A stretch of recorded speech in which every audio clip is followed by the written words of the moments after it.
Okay, we're gonna put together the black Boar Cultipacker. First one I got was damaged, which doesn't give me a lot of hope for this polymer stuff hitting rocks, but there wasn't very many options for a cultipacker that wasn't a ton of money, so we'll give this a shot here.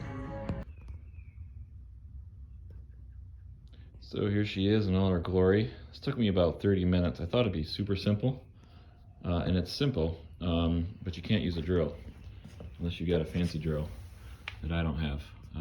So you need a 3/4 or 19-inch deep socket, and my 1/2-inch ratchet wouldn't fit, just not enough gap between here. So I'd use a 3/4. I had a little help from my son to help balance this. You don't need somebody's help, but it does make it a little faster.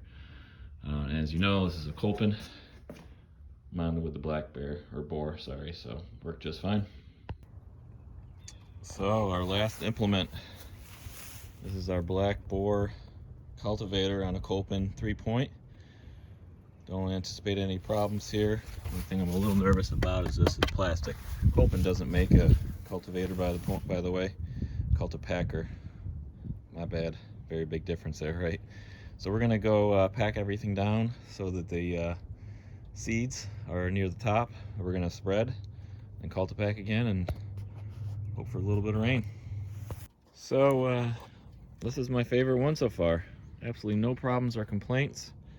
Of course, obviously it doesn't take any struggle at all for the UTV to pull it, because you're not resisting anything, you're just flattening it. And I don't know how well you can tell, but that whole field's been cultipacked. None of those ruts and dirt all dug up, excuse me. So really like this cultipacker. Again, can't say anything negative, so I can't even give you that long of a review. So we're gonna do some clover. Where is it? I got my handbag over here. I'm not gonna spread that mechanically.